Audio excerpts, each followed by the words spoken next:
ജീവധാര ജീവമൊഴി കാൽവരിനാഥന്റെ സ്നേഹമൊഴി തിരുനിറത്താൽ ജീവനേകും യേശുനാഥന്റെ ജീവമൊഴി ജീവധാര ജീവധാര ജീവധാര.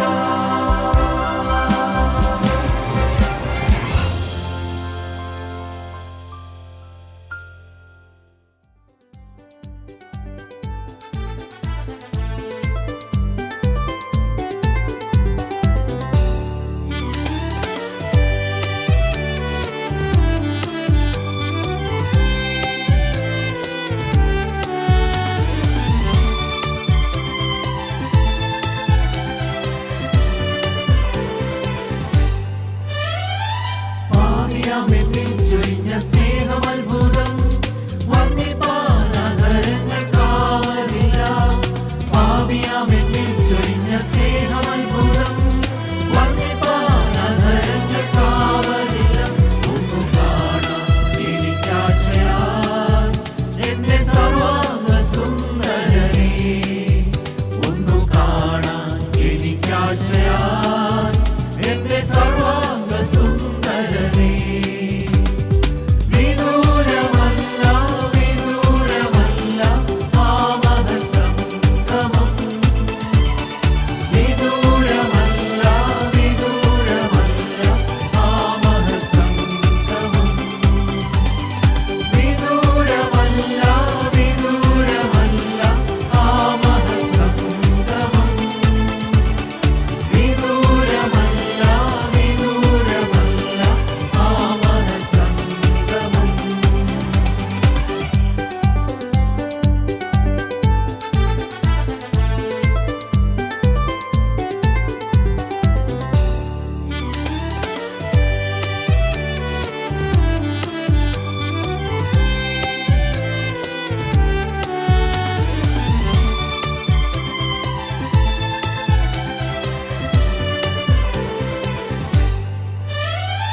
ശത്രുവിൻ പ്രതീക്ഷ തകർത്തു ജയമേകി. പ്രതിയോഗിയുടെ മുൻപിൽ വീഴുന്നോരുക്കി. ശത്രുവിൻ പ്രതീക്ഷ തകർത്തു ജയമേകി. പ്രതിയോഗിയുടെ മുൻപിൽ വീഴുന്നോരുക്കി. യേശു എന്റെ വീണ്ടെടുപ്പുകാരൻ, എന്റെ സർവാംഗ സുന്ദരനേ. യേശു എന്റെ വീണ്ടെടുപ്പുകാരൻ, എന്റെ സർവാംഗ സുന്ദരനേ. കാണും വേഗം ഞാൻ എന്നെ സ്നേഹിച്ചവനെ, കേൾക്കും വേഗം ഞാൻ അവനിമ്പസ്വരം. കാണും വേഗം ഞാൻ എന്നെ സ്നേഹിച്ചവനെ, കേൾക്കും വേഗം ഞാൻ അവനിമ്പസ്വരം. ചാരിടും ഞാൻ മാർവതിൽ മുത്തിടും ആ പൊന്മുഖത്ത്. ചാരിടും ഞാൻ മാർവതിൽ മുത്തിടും ആ പൊന്മുഖത്ത്. വിദൂരമല്ല വിദൂരമല്ല ആ മഹൽ സംഗമം. വിദൂരമല്ല വിദൂരമല്ല ആ മഹൽ സംഗമം. വിദൂരമല്ല വിദൂരമല്ല ആ മഹൽ സംഗമം. വിദൂരമല്ല വിദൂരമല്ല ആ മഹൽ സംഗമം. വിദൂരമല്ല വിദൂരമല്ല ആ മഹൽ സംഗമം. വിദൂരമല്ല വിദൂരമല്ല ആ മഹൽ സംഗമം. ദൈവ തിരുനാമത്തിന് മഹത്വമുണ്ടാകട്ടെ. കർത്താവായ യേശുക്രിസ്തുവിൻ്റെ പരിശുദ്ധമായ നാമത്തിൽ എന്നെ കേൾക്കുന്ന എല്ലാവർക്കും സ്നേഹവന്ദനം അറിയിക്കുന്നു. തിരുവചനത്തിൽ നിന്ന് ഒരു വാക്യം നമുക്ക് വായിച്ച് കേൾക്കാം. എബ്രായർക്ക് എഴുതിയ ലേഖനം 11-ാം അധ്യായം അതിൻ്റെ 1-ാമത്തെ വാക്യം. വിശ്വാസം എന്നതോ ആശിക്കുന്നതിൻ്റെ ഉറപ്പും കാണാത്ത കാര്യങ്ങളുടെ നിശ്ചയവുമാകുന്നു. വിശ്വാസം എന്നതോ ആശിക്കുന്നതിൻ്റെ ഉറപ്പും കാണാത്ത കാര്യങ്ങളുടെ നിശ്ചയവുമാകുന്നു. വിശ്വാസം എന്നത് ക്രിസ്തീയ ജീവിതത്തിൻ്റെ അടിസ്ഥാനമാണ്. അതിലാണ് ക്രിസ്തീയ ജീവിതം പണിയപ്പെട്ടിരിക്കുന്നത്. ഒരു വ്യക്തി ക്രിസ്ത്യാനി ആവുക, ക്രിസ്തുവിൻ്റെ അനുയായി ആകുക എന്ന് പറഞ്ഞാൽ യേശുക്രിസ്തു ആകുന്ന ഏക വ്യക്തിയിലുള്ള ഒരു വിശ്വാസമാണ്. യേശുക്രിസ്തുവിലുള്ള വിശ്വാസത്താൽ ഒരു വ്യക്തിക്ക് ലഭിക്കുന്ന മനോഹരമായ ഒരു അനുഭവമാണ് അവിടെ പറയുന്നത്. ആശിക്കുന്നതിൻ്റെ ഉറപ്പ്, കാണാത്ത കാര്യങ്ങളുടെ നിശ്ചയം. ഒരു വ്യക്തി ഒരു കാര്യം ആഗ്രഹിക്കുന്നു, ആശിക്കുന്നു, അത് കണ്ടിട്ടില്ല, എന്നാൽ അത് നിശ്ചയമായും തനിക്ക് ലഭിക്കും, താൻ അത് അവകാശമാക്കും എന്നതാണ് വിശ്വാസത്തിൻ്റെ അടിസ്ഥാനം എന്നത്. ഇവിടെ പറഞ്ഞിരിക്കുന്നതായ ആശിക്കുന്നതിൻ്റെ ഉറപ്പ്, കാണാത്ത കാര്യങ്ങളുടെ നിശ്ചയം എന്നത് സ്വർഗരാജ്യത്തെക്കുറിച്ചാണ് പറയുന്നത്. ഒരു വ്യക്തിക്ക് ലഭിക്കുന്ന നിത്യജീവനെക്കുറിച്ചാണ് പറയുന്നത്. ആ വ്യക്തിയുടെ ആത്യന്തികമായ ലക്ഷ്യം, വിശ്വാസത്തിൻ്റെ അടിസ്ഥാനം എന്ന് പറയുന്നത് ദൈവരാജ്യത്തിൽ എത്തുക എന്നുള്ളതാണ്. യേശുക്രിസ്തു ആകുന്ന ഏക സത്യദൈവത്തിൽ വിശ്വസിച്ച് മുന്നോട്ട് പോകുമ്പോൾ തനിക്ക് ലഭ്യമാകുന്ന നിത്യജീവൻ്റെ ഉറപ്പ്, അതാണ് വിശ്വാസം. ഈ ഭൂമിയിൽ ഒരു മനുഷ്യൻ ജീവിക്കുമ്പോൾ അവന് പല പല ആവശ്യങ്ങളുണ്ട്. പല പല പ്രയാസങ്ങളിലൂടെയും ബുദ്ധിമുട്ടുകളിലൂടെയും മനുഷ്യൻ കടന്നു പോകുന്നുണ്ട്. ദൈവം ആഗ്രഹിക്കുന്നെങ്കിൽ അവൻ്റെ ജീവിതത്തിലുള്ളതായ പല സങ്കട വിഷയങ്ങളിൽ നിന്നും, കഷ്ടപ്പാടുകളിൽ നിന്നും, രോഗങ്ങളിൽ നിന്നും അവൻ ആഗ്രഹിക്കുന്ന പല കാര്യങ്ങളും അവന് വിടുതൽ ലഭിക്കേണ്ടതുണ്ട്. അത് ഈ ഭൂമിയിൽ അവൻ്റെ ക്രിസ്തീയ ജീവിതത്തിൻ്റെ വളമാണ്. അഥവാ വിശ്വാസത്തിൽ മുന്നോട്ട് പോകുന്നതിനുള്ളതായ ചവിട്ടുപടികളാണ് ഈ ലോകത്തിൽ അവന് ലഭിക്കുന്നതായ ചില അനുഭവങ്ങൾ. നമ്മൾ ഓരോരുത്തരും കർത്താവായ യേശുക്രിസ്തുവിൽ വിശ്വസിക്കുകയും ആ വിശ്വാസത്തിൽ അനുഭവങ്ങളോടുകൂടി മുമ്പോട്ട് പോവുകയും ചെയ്യുന്നവരാണോ എന്ന് നമ്മളൊന്ന് ശോധന ചെയ്യുന്നത് നല്ലതാണ്. വിശ്വസിക്കുന്നു എന്ന് പറയുകയും അതല്ലെങ്കിൽ കൂട്ടായ്മയിൽ വന്ന് വചനം കേൾക്കുകയും ദൈവവചനത്തിന് വേണ്ടി അധ്വാനിക്കുകയൊക്കെ ചെയ്ത് മുമ്പോട്ട് പോകുന്നു. എന്നാൽ നമ്മുടെ വ്യക്തിപരമായ ജീവിതത്തിൽ ക്രിസ്തുവുമായിട്ടുള്ള ആ ബന്ധത്തിൽ നമുക്ക് ലഭ്യമാകുന്ന അനുഭവങ്ങൾ നമ്മളുടെ ജീവിതത്തിലുണ്ടോ?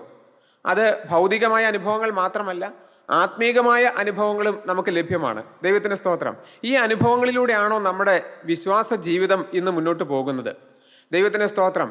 ദൈവമക്കളെ, നമ്മൾ കേൾക്കുന്ന വചനം, നമ്മൾ വായിക്കുന്ന ഈ യേശുക്രിസ്തുവിൻ്റെ തിരുവചനം, അത് നമ്മുടെ ജീവിതത്തിലെ വ്യക്തിപരമായ പല ആവശ്യങ്ങളിലും നമുക്ക് ലഭ്യമാകുന്നതിലൂടെ, ആ വിശ്വാസത്തിലൂടെ അതൊരു അനുഭവമാകുന്നതിലൂടെയാണ് വിശ്വാസ ജീവിതത്തിൽ നമുക്ക് മുന്നോട്ട് പോകാനായിട്ട് സാധിക്കുകയുള്ളൂ.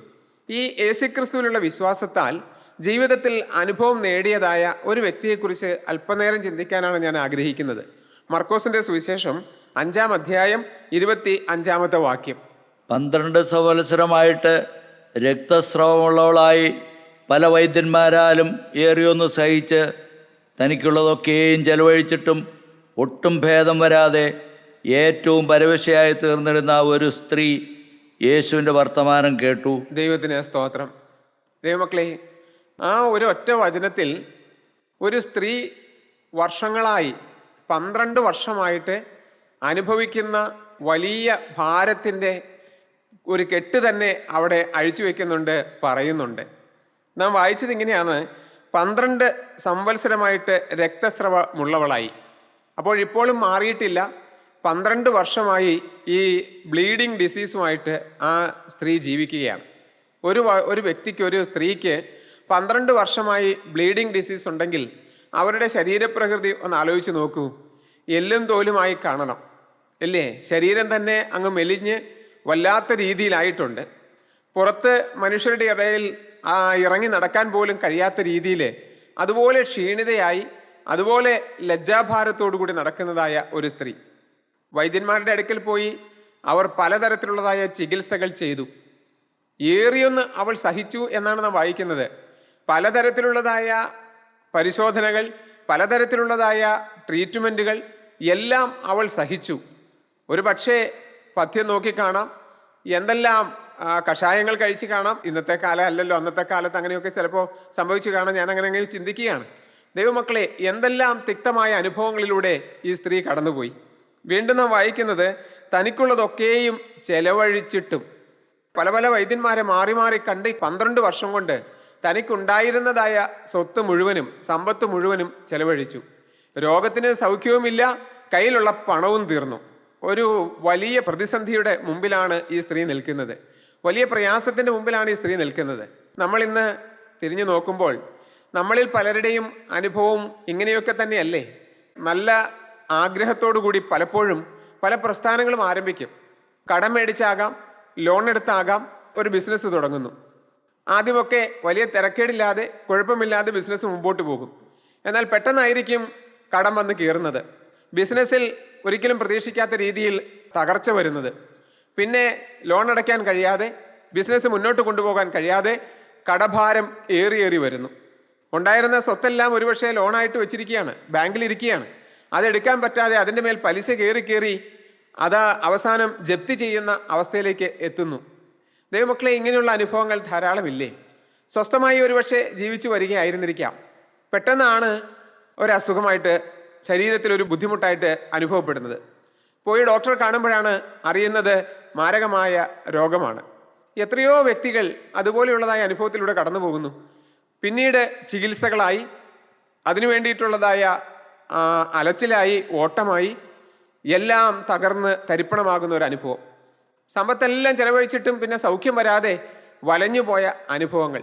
ദൈവമക്കളെ, ഞാനിത് 1-2 അനുഭവങ്ങൾ പറഞ്ഞു എന്ന് മാത്രമേ ഉള്ളൂ. ഇത് തന്നെയല്ലേ നമ്മളിൽ അനേകരുടെ അനുഭവം? ദൈവമക്കളെ, ഞാനും അങ്ങനെയുള്ള അനുഭവങ്ങളിലൂടെ ധാരാളം കടന്നു പോയിട്ടുണ്ട്. പല രോഗങ്ങളാൽ ഞാൻ വലഞ്ഞു പോയിട്ടുണ്ട്. ഞാൻ ഈ കൂട്ടായ്മയിൽ വന്ന് ദൈവത്തിൻ്റെ വചനം കേൾക്കുന്നതിന് മുമ്പ് മാരകമായ പല രോഗങ്ങളും എനിക്കുണ്ടായിരുന്നു. ദൈവകൃപയാൽ ഈ വചനത്തിന് മുമ്പിലേക്ക് വന്നപ്പോൾ കർത്താവായ യേശുക്രിസ്തു എനിക്ക് സൗഖ്യം തന്നു. ദൈവത്തിന് സ്തോത്രം. ദൈവമക്കളെ, എന്നാൽ ഈ സ്ത്രീയുടെ അനുഭവം നാം തുടർന്ന് വായിക്കുന്നത് എങ്ങനെയാണ്? ഒട്ടും ഭേദം വരാതെ ഏറ്റവും പരവശയായി തീർന്നിരുന്ന ഒരു സ്ത്രീ വലഞ്ഞുപോയി. ജീവിതത്തിൽ നിരാശ. ഇനി ഞാൻ എന്തിന് ജീവിക്കണം? ഇനി ഞാൻ എങ്ങനെ ജീവിക്കും? ഉള്ളതെല്ലാം പോയി. രോഗം മാറിയിട്ടുമില്ല. വൈദ്യന്മാർക്ക് കൊടുത്ത് സമ്പത്തും തീർന്നു. ഇനി ഒന്നുമില്ല. ഇനി എങ്ങനെ മുമ്പോട്ട് പോകും? അങ്ങനെ നിരാശയുടെ പടുകുഴിയിൽ ജീവിതം സ്തംഭിച്ചവളായി, ഇനി മുമ്പോട്ട് ഒരടി വെക്കാൻ കഴിയാത്തവളായി ഇരിക്കുന്ന ഒരു സ്ത്രീ, ജീവിക്കുന്ന ഒരു സ്ത്രീ. അപ്പോഴാണ് അവൾ ഒരു വാർത്ത കേൾക്കുന്നത്. ദൈവത്തിന് നന്ദിയോടെ സ്തോത്രം. അതിൻ്റെ 27-ാമത്തെ വാക്യം നമുക്കൊന്ന് വായിച്ച് കേൾക്കാം. ഒരു സ്ത്രീ യേശുവിൻ്റെ വർത്തമാനം കേട്ടു. ആ സ്ത്രീ യേശുവിൻ്റെ വർത്തമാനം കേട്ടു. പലരെക്കുറിച്ചും അതിനു മുമ്പ് അവൾ കേട്ടിട്ടുണ്ട്. അവൾ കേട്ടിട്ടുള്ളതായ പല വൈദ്യന്മാരുടെ കാര്യങ്ങൾ അവൾക്കറിയാം. ഒരു വൈദ്യൻ്റെ അടുക്കൽ ചെന്നിട്ട് രോഗം മാറിയില്ലെന്ന് അറിയുമ്പോഴായിരിക്കും ചിലപ്പോൾ വേറൊരു വൈദ്യൻ്റെ പേര് അയൽവക്കക്കാരോ വേണ്ടപ്പെട്ടവരോ ആരെങ്കിലും പറഞ്ഞു കൊടുക്കുന്നത്. പിന്നെ അങ്ങോട്ടേക്കായി യാത്ര. അങ്ങനെ പല വൈദ്യന്മാരുടെയും പല പ്രശസ്തരുടെയും ഒക്കെ പേര് അവൾ കേട്ടിട്ടുണ്ട്. പക്ഷേ അതിനിടയിൽ അവൾ ഒരു ദിവസം എല്ലാം തീർന്നിരിക്കുന്ന സമയത്താണ് അവൾ കേൾക്കുന്നത് യേശുവിൻ്റെ വർത്തമാനം. എന്തായിരിക്കാം? കർത്താവായ യേശു ക്രിസ്തു ആ നാടുകളിൽ ചുറ്റി സഞ്ചരിക്കുകയും താൻ അനേകരെ സൗഖ്യമാക്കുന്നതുമായ കഥകൾ ആ നാട് മുഴുവനും പരന്നിരിക്കുന്ന സമയം അവളും കേൾക്കുവാൻ ഇടവന്നു ഈ യേശുവിനെ കുറിച്ച്. ദൈവത്തിന് സ്തോത്രം. അപ്പോൾ അവളുടെ ഹൃദയത്തിൽ ഒരു വിശ്വാസം മുളച്ചു വരികയാണ്. ദൈവത്തിന് സ്തോത്രം. അതാണ് നാം അടുത്തതായിട്ട് വായിക്കുന്ന വാക്യം. നമുക്കൊന്ന് വായിച്ച് കേൾക്കാം. അവൻ്റെ വസ്ത്രമെങ്കിലും തൊട്ടാൽ ഞാൻ രക്ഷപ്പെടുമെന്ന് പറഞ്ഞ് പുരുഷാരത്തിൽ കൂടി പുറകിൽ വന്ന് അവൻ്റെ വസ്ത്രം തൊട്ടു. ദൈവമക്കളെ, ഒരു സാധാരണ വ്യക്തിക്കുണ്ടാകുന്ന, യേശുക്രിസ്തുവിൻ്റെ കൂടെ നടക്കുന്ന അനേകർക്ക് ലഭിക്കാത്ത ഒരു വിശ്വാസമാണ് ഈ സ്ത്രീക്ക് ലഭിച്ചത്. കാരണം അന്ന് വരെ അവൾ യേശുവിനെ കുറിച്ച് പല വർത്തമാനങ്ങളും കേട്ടിട്ടുണ്ട്. യേശു കുഷ്ഠരോഗിയെ സൗഖ്യമാക്കിയത് കേട്ടിട്ടുണ്ടാകാം. തളർവാദ രോഗിയെ കർത്താവായ യേശു ക്രിസ്തു സൗഖ്യമാക്കിയത് അവൾ കേട്ടിട്ടുണ്ടാകാം. ഇങ്ങനെ പല കാര്യങ്ങൾ അവൾ കേട്ടിട്ടുണ്ടാകാം. പക്ഷേ അവൾക്ക് ആ കേൾവിയിൽ കൂടെ കിട്ടിയതായ വിശ്വാസം എന്ന് പറയുന്നത് മറ്റുള്ളവർക്ക് ആർക്കും കിട്ടാത്തൊരു വിശ്വാസമാണ്. കാരണം അവൾ എന്താ പറയുന്നത്? ഞാൻ യേശുവിൻ്റെ വസ്ത്രത്തിലെങ്കിലും തൊട്ടാൽ എനിക്ക് സൗഖ്യം വരും. ദൈവത്തിന് സ്തോത്രം. ഇതാണ് വിശ്വാസം എന്ന് പറയുന്നത്. അതുവരെ ആരും യേശുവിൻ്റെ വസ്ത്രത്തിൽ തൊട്ടൊരു സൗഖ്യം പ്രാപിച്ചതായിട്ടുള്ള കഥ അവൾ കേട്ടിട്ടില്ല. യേശു തൊട്ടത് അവൾ കേട്ടിട്ടുണ്ട്. യേശു കണ്ണിൽ ചേറ് പൂശിയത് ഒരു പക്ഷേ അവൾ കേട്ടിട്ടുണ്ട്. യേശു സൗഖ്യമാകാ എന്ന് പറയുന്നത് അവൾ കേട്ടിട്ടുണ്ട്. പക്ഷെ ആരെങ്കിലും വന്ന് യേശുവിൻ്റെ വസ്ത്രത്തിൽ, യേശു ധരിച്ചിരിക്കുന്ന വസ്ത്രത്തിലൊന്ന് തൊട്ടാൽ ആ വ്യക്തിക്ക് സൗഖ്യം പ്രാപിച്ചതായിട്ട് ഇവൾ കേട്ടിട്ടില്ല. പക്ഷെ ഇവളുടെ ഹൃദയത്തിൽ വിശ്വാസം വരികയാണ്. ഈ യേശുക്രിസ്തുവിനെ കുറിച്ചുള്ളതായ വർത്തമാനം, യേശുക്രിസ്തു ആ രോഗികളെ സൗഖ്യമാക്കുന്നതായ ആ കഥകൾ കേട്ടപ്പോൾ അവളുടെ ഹൃദയത്തിൽ വിശ്വാസം മുളയ്ക്കുകയാണ്. ദൈവത്തിന് സ്തോത്രം. അവളുടെ ഹൃദയത്തിൽ അവളോട് തന്നെ പറയുകയാണ്, ഞാൻ ചെന്ന് ആ യേശുവിൻ്റെ വസ്ത്രത്തിലൊന്ന് തൊട്ടാൽ എനിക്ക് സൗഖ്യം വരും. യേശുവിൻ്റെ ശരീരത്തിൽ തൊടണ്ട, യേശുവിനോട് ചെന്ന് കർത്താവെ 12 വർഷമായി ഞാൻ ഈ ദുരിതം അനുഭവിക്കുകയാണ്, അതുകൊണ്ട് എനിക്ക് ഒന്ന് സൗഖ്യം തരാമോ എന്ന് ചോദിക്കുന്നില്ല. ഇതൊന്നുമല്ല അവൾ പറയുന്നത്. അവളുടെ ഉള്ളിൽ പറയുന്ന വിശ്വാസം എന്ന് പറയുന്നത്, ആരും അറിയാതെ ആ യേശുവിൻ്റെ വസ്ത്രത്തിലൊന്ന് പോയി തൊട്ടാൽ മതി, എനിക്ക് സൗഖ്യം കിട്ടും. ദൈവത്തിന് സ്തോത്രം. അതുവരെ കാണാത്ത യേശുവിനെ കുറിച്ച്, അതുവരെ അവൾ കേട്ടു മാത്രം അറിവുള്ളതായ ആ യേശുവിൻ്റെ അടുക്കിലേക്ക് ചെല്ലുമ്പോൾ ഇങ്ങനെ വസ്ത്രത്തിലൊന്ന് തൊട്ടാൽ പോലും സൗഖ്യം കിട്ടുമെന്ന് അവളുടെ ഹൃദയത്തിൽ വിശ്വാസം മുളച്ചു വന്നു. ദൈവത്തിന് സ്തോത്രം. ദൈവമക്കളെ, ഇത് നമുക്കൊരു പാഠം തന്നെയാണ്. ഞാനിത് വായിക്കുന്ന സമയത്ത്, ധ്യാനിക്കുന്ന സമയത്ത് എൻ്റെ ഉള്ളിൽ പലപ്പോഴും ഈ ചിന്ത വന്നു, കർത്താവേ, ഇതുപോലൊരു വിശ്വാസം എൻ്റെ ജീവിതത്തിലുണ്ടോ? യേശുവിൻ്റെ വസ്ത്രത്തിലൊന്ന് തൊട്ടാൽ സൗഖ്യം കിട്ടുമെന്നുള്ളതായ ആ ഒരു വിശ്വാസം എൻ്റെ ഹൃദയത്തിൽ ഈ യേശുവിനെ കുറിച്ച് കേട്ടപ്പോൾ എനിക്ക് തോന്നിയിട്ടുണ്ടോ? എൻ്റെ ഹൃദയത്തിൽ ആ വിശ്വാസം മുളച്ചു വന്നിട്ടുണ്ടോ? ഏതായാലും ദൈവമക്കളെ, അവൾ അത് വിശ്വസിച്ചു, അവൾ അതിനനുസരിച്ച് പ്രവർത്തിക്കാൻ തുടങ്ങി. അവൾക്ക് കിട്ടിയ സൗഖ്യം നമുക്ക് വായിക്കാനായിട്ട് സാധിക്കും. 29-ാമത്തെ വാക്യം, ക്ഷണത്തിൽ അവളുടെ രക്തസ്രവം നിന്നു. ക്ഷണത്തിൽ അവളുടെ രക്തസ്രവം നിന്നു, ബാധ മാറി, താൻ സ്വസ്ഥയായി എന്ന് അവൾ ശരീരത്തിൽ അറിഞ്ഞു. ബാധ മാറി, ഈ രക്തസ്രവത്തിന്റെ, ഈ ബ്ലീഡിംഗ് എന്ന് പറയുന്ന ആ ഡിസീസ് മാറി, താൻ ശരീരത്തിൽ സ്വസ്ഥയായി എന്നുള്ളതായ ആ പരമസത്യം അവൾ തിരിച്ചറിഞ്ഞു. അവൾക്ക് പിടികിട്ടി. ദൈവത്തിന് സ്തോത്രം. ഈ വിശ്വാസം അത് അവളുടെ ഹൃദയത്തിൽ മുളച്ചു വന്നു. പക്ഷെ അവൾ വെറുതെ ഇരിക്കുകയാണോ ചെയ്തത്? ദൈവമക്കളെ, വിശ്വാസം നമ്മുടെ ഹൃദയത്തിലുണ്ടെങ്കിൽ വെറുതെ ഇരിക്കുകയല്ല വേണ്ടത്. എനിക്ക് വിശ്വാസമുണ്ട്, കർത്താവ് സൗഖ്യം തരും, യേശുക്രിസ്തു ദൈവമാണ് എന്ന് പറഞ്ഞുകൊണ്ടിരുന്നിട്ട് കാര്യമുണ്ടോ? ദൈവത്തിന് സ്തോത്രം. അവളുടെ ഹൃദയത്തിൽ ഈ വിശ്വാസം മുളച്ചപ്പോൾ അവൾ ചെയ്ത ഒരു പ്രവൃത്തിയുണ്ട്. അവൾ എന്താണ് ചെയ്തത്? അതാണ് 28-ാമത്തെ വാക്യം. ആ 28-ാം വാക്യം വായിച്ചു കഴിയുമ്പോൾ മനസ്സിലാകും അവൾ അനങ്ങാതിരിക്കുകയല്ല ചെയ്തത്. നമുക്കൊന്ന് വായിച്ച് കേൾക്കാം 28-ാം വാക്യം. അവൻ്റെ വസ്ത്രമെങ്കിലും തൊട്ടാൽ ഞാൻ രക്ഷപ്പെടുമെന്ന് പറഞ്ഞ് പുരുഷാരത്തിൽ കൂടി പുറകിൽ വന്ന് അവൻ്റെ വസ്ത്രം തൊട്ടു. കേട്ടോ, അവളുടെ ഹൃദയത്തിലുണ്ടായ ആ വിശ്വാസം അവൾ പ്രവൃത്തിപഥത്തിൽ കൊണ്ടുവന്നു. അവളുടെ ജീവിതത്തിൽ അത് പ്രായോഗിക തലത്തിലേക്ക് അവൾ എത്തിച്ചു. ഇന്ന് പലരും വിശ്വാസമുണ്ട് എന്ന് പറയും, യേശുക്രിസ്തുവിൽ വിശ്വാസമുണ്ട് എന്ന് പറയും, പക്ഷേ അവരുടെ ജീവിതത്തിൽ അത് കാണാനില്ല, അവരുടെ ജീവിതത്തിൽ അത് പ്രതിഫലിക്കുന്നില്ല. അതാണ് ഇന്ന് പലരുടെയും പരാജയത്തിൻ്റെ കാരണം. ഈ സ്ത്രീ, എനിക്ക് വിശ്വാസമുണ്ട്, യേശുവിൻ്റെ വസ്ത്രത്തിലൊന്ന് തൊട്ടാൽ എനിക്ക് സൗഖ്യമാകും എന്ന് പറഞ്ഞുകൊണ്ട് അവൾ ആ വീട്ടിലിരിക്കുകയല്ല ചെയ്തത്. അവൾ എന്ത് ചിന്തിച്ചു? ആരും അറിയാതെ അവൾ നടക്കാൻ തുടങ്ങി. അവൾ വീട്ടിൽ നിന്ന് ഇറങ്ങി പുറപ്പെടാൻ തുടങ്ങി. അവൾ യേശു എവിടെയുണ്ടെന്ന് അന്വേഷിച്ച് ആ യേശുവിൻ്റെ അടുക്കിലേക്ക് വന്നു. വലിയ പുരുഷാരം ചുറ്റും നിൽക്കുകയാണ്, യേശുവിൻ്റെ അടുക്കിലേക്ക് പോലും അടുക്കാൻ പറ്റുന്നില്ല. പക്ഷെ അവൾ പിറകിലൂടെ, ഈ ആളുകളുടെ ഇടയിലൂടെ പതിയെ നടന്ന് യേശുവിൻ്റെ അടുക്കലെത്തി പിറകിൽ ചെന്നു. ഇത് യേശുവാണെന്ന് മനസ്സിലായി കഴിഞ്ഞപ്പോൾ അവൻ്റെ വസ്ത്രത്തിലൊന്ന് തൊട്ടു. ശരീരത്തിൽ പോലും തൊട്ടില്ല, അവൻ്റെ വസ്ത്രത്തിലൊന്ന് തൊട്ടു. ദൈവത്തിന് സ്തോത്രം. ഉടനെ അവിടെ സംഭവിച്ച ഒരു അത്ഭുതമുണ്ട്. ദൈവത്തിന് സ്തോത്രം. ക്ഷണത്തിൽ അവളുടെ രക്തസ്രവം നിന്നു. അപ്പം തന്നെ അവളുടെ ശരീരത്തിൽ അവൾ സൗഖ്യം അനുഭവിച്ചു കഴിഞ്ഞു. ദൈവത്തിന് സ്തോത്രം. ദൈവമക്കളെ, ഈ യേശുവിൻ്റെ അടുക്കൽ വിശ്വാസത്തോടെ കടന്നു വന്നാൽ അത്ഭുതം നടക്കുന്നത് ക്ഷണത്തിലാണ്, പെട്ടെന്നാണ് നടക്കുന്നത്. ദൈവത്തിന് സ്തോത്രം. അവളുടെ ജീവിതത്തിൽ ആ വിശ്വാസത്തിൻ്റെ പ്രതിഫലനം പെട്ടെന്ന് തന്നെ ഉണ്ടായി. അവളുടെ ശരീരത്തിൽ അവൾ അനുഭവിച്ചു. ഇത്രയേറെ വൈദ്യന്മാരുടെ അടുക്കൽ പോയിട്ട് തനിക്കുള്ളതൊക്കെയും ചെലവഴിച്ചിട്ട് അനേകം മരുന്നുകൾ കഴിച്ചിട്ട് ഒരു സൗഖ്യവും അവൾക്കുണ്ടായില്ല. അവളുടെ രക്തസ്രവം നിന്നതായി അവൾക്ക് തോന്നിയിട്ടില്ല, അങ്ങനെ നിന്നിട്ടുമില്ല. പക്ഷേ ഈ യേശുവിൻ്റെ വസ്ത്രത്തിൽ, ആ തുണിയിലൊന്ന് തൊട്ടപ്പോഴേക്കും അവളുടെ ശരീരത്തിൽ അവൾ അത് അനുഭവിച്ചു. തൻ്റെ രക്തസ്രവം നിന്നിരിക്കുന്നു. ദൈവത്തിന് സ്തോത്രം. ഇത്രയും കാലം തന്നെ അനുഭവിച്ചതായ ദുരിതത്തിന് ഒരു പരിഹാരം വന്നിരിക്കുന്നു. ദൈവമക്കളെ, ഈ യേശുവിൻ്റെ അടുക്കിലേക്ക് നാം കടന്നു വന്നാൽ നമ്മുടെ ജീവിതത്തിലെയും പ്രശ്നങ്ങൾക്കൊരു പരിഹാരമുണ്ട്. നിങ്ങൾ വിശ്വാസത്തോടു കൂടി ക്രിസ്തുവിൻ്റെ അടുക്കിലേക്ക് വരുന്നെങ്കിൽ ജീവിതത്തിലെ പ്രശ്നങ്ങൾക്കൊരു പരിഹാരമുണ്ട്. മനുഷ്യനെ കൊണ്ട് പരിഹരിക്കാൻ പറ്റാത്തതായ വിഷയങ്ങൾ, ദൈവമക്കളെ, അതിനൊരു പരിഹാരകൻ യേശുക്രിസ്തു മാത്രമാണ്. ദൈവത്തിന് സ്തോത്രം. യേശു പറഞ്ഞു, അധ്വാനിക്കുന്നവരും ഭാരം ചുമക്കുന്നവരുമായുള്ളവരെ, നിങ്ങൾ എല്ലാവരും എൻ്റെ അടുക്കൽ വരുവിൻ, ഞാൻ നിങ്ങളെ ആശ്വസിപ്പിക്കും. ഞാൻ നിങ്ങളെ ആശ്വസിപ്പിക്കാമെന്നാണ് കർത്താവ് പറയുന്നത്. ആശ്വാസപ്രദൻ യേശുക്രിസ്തു മാത്രമാണ്. നമ്മുടെ ജീവിതത്തിലെ മറ്റു മനുഷ്യർക്ക് ആർക്കും പരിഹരിക്കാൻ പറ്റാത്തതായ വിഷയങ്ങളുടെ പരിഹാരകൻ എന്ന് പറയുന്നത് യേശുക്രിസ്തുവാണ്. ഞാൻ എൻ്റെ വ്യക്തി ജീവിതത്തിൽ ഇത് ധാരാളം അനുഭവിച്ചിട്ടുള്ളതായ ഒരു വ്യക്തിയാണ്. ദൈവത്തിന് സ്തോത്രം. ഞാൻ പറഞ്ഞല്ലോ, എനിക്ക് ചില മാരകമായ രോഗങ്ങളുണ്ടായിരുന്നു. വലിവെന്ന് പറയുന്ന മാരക രോഗമൊക്കെ എനിക്കുണ്ടായിരുന്നു. അതെല്ലാം ഞാൻ ഈ വചനത്തിന് മുമ്പിലേക്ക് വന്ന് ക്രിസ്തുവിൻ്റെ കരങ്ങളിലേക്ക് ജീവിതം സമർപ്പിച്ചപ്പോൾ കർത്താവായ യേശു ക്രിസ്തു എനിക്ക് മാറ്റി തന്നു. ദൈവത്തിന് സ്തോത്രം. പിന്നീട് ഞാൻ അനുഭവിച്ചതാണ് എനിക്ക് ജോലി ഇല്ലാതിരുന്ന ഒരവസ്ഥ, ദൈവമക്കളെ സ്ഥിരമായ ഒരു വരുമാനം ഇല്ലാതിരുന്ന ഒരവസ്ഥ. ആ സമയത്ത് ഞാൻ കർത്താവായ യേശു ക്രിസ്തുവിനോട് എൻ്റെ ഹൃദയത്തിലെ ഒരു ആഗ്രഹം ഞാൻ പറയുമായിരുന്നു. കാരണം എനിക്ക് നല്ല ഉറപ്പായിരുന്നു യേശു എൻ്റെ പ്രശ്നത്തിനൊരു പരിഹാരകനാണ് എന്ന്. യേശുവിനോട് പ്രാർത്ഥിച്ചാൽ, യേശുവിനോട് പറഞ്ഞാൽ ഈ വിഷയത്തിനൊരു പരിഹാരം കിട്ടുമെന്ന് എൻ്റെ ഹൃദയത്തിൽ ഒരു വിശ്വാസം എനിക്ക് ലഭ്യമായി.